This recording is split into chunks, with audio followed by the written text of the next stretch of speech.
The 12 Brothers. There are so many versions of this tale, and each has a different number of brothers, which turn into different birds. This particular tale originally appeared in Grimm's Household Tales with the author's notes by Jakob Ludwig Karl Grimm, translated by Margaret Hunt in 1884. There were once on a time a king and a queen who lived happily together and had 12 children, but they were all boys. Then said the king to his wife, "If the 13th child which thou art about to bring into the world is a girl, the 12 boys shall die, in order that her possessions may be great, and that the kingdom may fall to her alone." He caused likewise 12 coffins to be made, which were already filled with shavings, and in each lay the little pillow for the dead, and he had them taken into a locked-up room, and then he gave the queen the key of it, and bade her not to speak of this to anyone. The mother, however, now sat and lamented all day long until the youngest son, who was always with her, and whom she had named Benjamin from the Bible, said to her, "Dear mother, why art thou so sad?" "Dearest child," she answered, "I may not tell thee."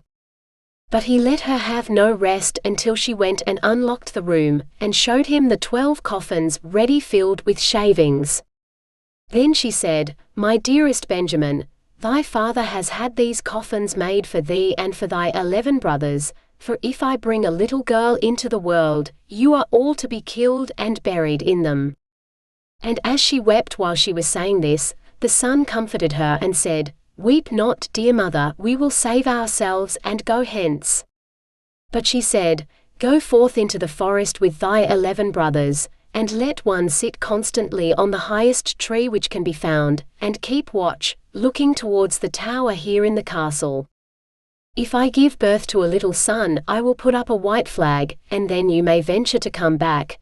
But if I bear a daughter, I will hoist a red flag, and then fly hence as quickly as you are able, and may the good God protect you. And every night I will rise up and pray for you, in winter that you may be able to warm yourself at a fire, and in summer that you may not faint away in the heat." After she had blessed her sons, therefore, they went forth into the forest. They each kept watch in turn, and sat on the highest oak and looked towards the tower. When 11 days had passed and the turn came to Benjamin, he saw that a flag was being raised. It was, however, not the white, but the blood-red flag which announced that they were all to die. When the brothers heard that, they were very angry and said, "Are we all to suffer death for the sake of a girl? We swear that we will avenge ourselves, wheresoever we find a girl, her red blood shall flow." Thereupon they went deeper into the forest, and in the midst of it, where it was the darkest, they found a little bewitched hut, which was standing empty. Then said they, "Here we will dwell, and thou Benjamin, who art the youngest and weakest, thou shalt stay at home and keep house, we others will go out and get food." Then they went into the forest and shot hares, wild deer, birds and pigeons, and whatsoever there was to eat.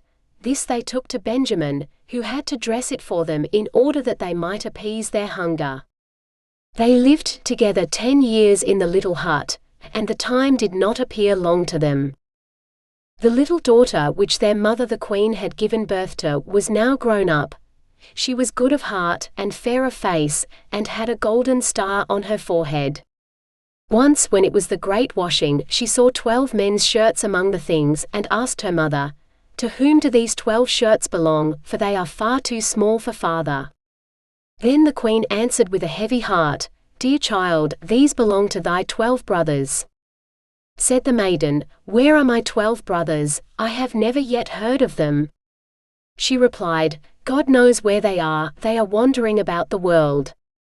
Then she took the maiden and opened the chamber for her, and showed her the 12 coffins with the shavings, and pillows for the head. "These coffins," said she, "were destined for thy brothers, but they went away secretly before thou wert born." And she related to her how everything had happened. Then said the maiden, "Dear mother, weep not, I will go and seek my brothers." So she took the 12 shirts and went forth, and straight into the great forest. She walked the whole day, and in the evening she came to the bewitched hut. Then she entered it and found a young boy, who asked, "From whence comest thou, and whither art thou bound?" and was astonished that she was so beautiful and wore royal garments, and had a star on her forehead. And she answered, "I am a king's daughter, and am seeking my 12 brothers, and I will walk as far as the sky is blue until I find them." She likewise showed him the 12 shirts which belonged to them. Then Benjamin saw that she was his sister, and said, "I am Benjamin, thy youngest brother." And she began to weep for joy, and Benjamin wept also, and they kissed and embraced each other with the greatest love. But after this he said, "Dear sister, there is still one difficulty. We have agreed that every maiden whom we meet shall die, because we have been obliged to leave our kingdom on account of a girl." Then said she, "I will willingly die if by so doing I can deliver my 12 brothers."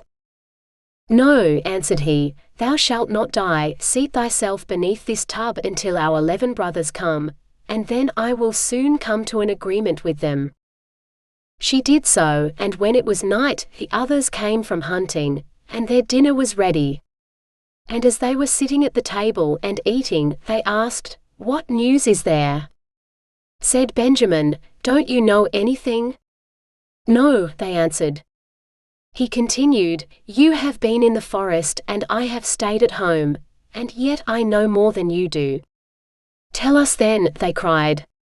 He answered, "But promise me that the first maiden who meets us shall not be killed."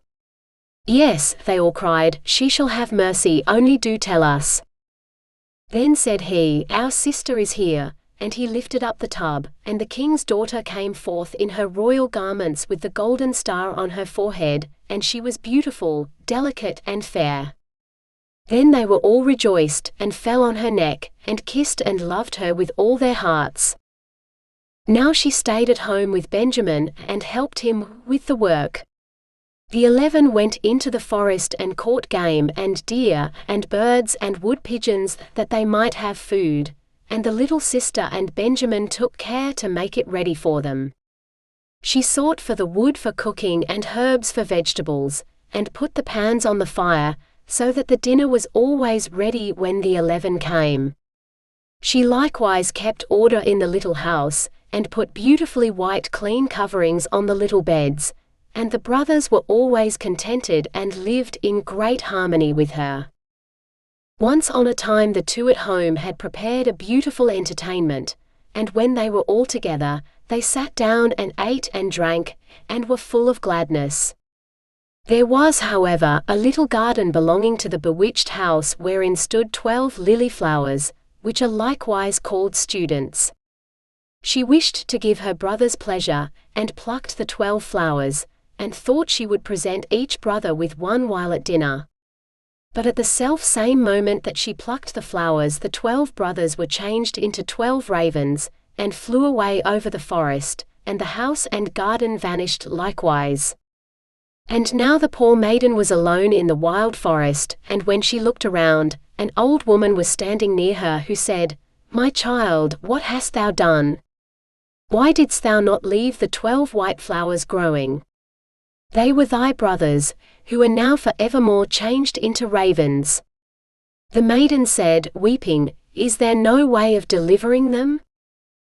"No," said the woman, "there is but one in the whole world, and that is so hard that thou wilt not deliver them by it, for thou must be dumb for 7 years, and mayst not speak or laugh, and if thou speakest one single word, and only an hour of the 7 years is wanting, all is in vain, and thy brothers will be killed by the one word." Then said the maiden in her heart, "I know with certainty that I shall set my brothers free," and went and sought a high tree and seated herself in it and span, and neither spoke nor laughed. Now it so happened that a king was hunting in the forest, who had a great greyhound, which ran to the tree on which the maiden was sitting, and sprang about it, whining and barking at her. Then the king came by and saw the beautiful king's daughter with the golden star on her brow, and was so charmed with her beauty that he called to ask her if she would be his wife. She made no answer, but nodded a little with her head. So he climbed up the tree himself, carried her down, placed her on his horse, and bore her home. Then the wedding was solemnized with great magnificence and rejoicing, but the bride neither spoke nor smiled. When they had lived happily together for a few years, the king's mother, who was a wicked woman, began to slander the young queen, and said to the king, "This is a common beggar girl whom thou hast brought back with thee. Who knows what impious tricks she practices secretly? Even if she be dumb and not able to speak, she still might laugh for once, but those who do not laugh have bad consciences."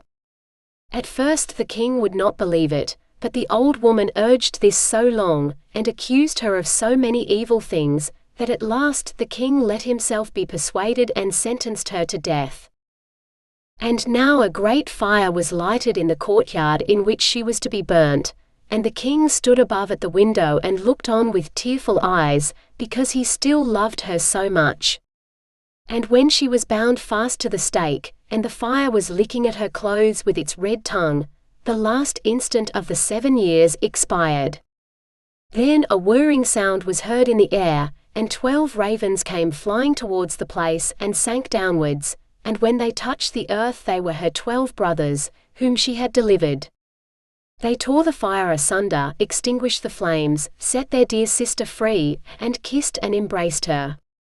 And now as she dared to open her mouth and speak, she told the king why she had been dumb, and had never laughed. The king rejoiced when he heard that she was innocent, and they all lived in great unity until their death. The wicked stepmother was taken before the judge, and put into a barrel filled with boiling oil and venomous snakes, and died an evil death.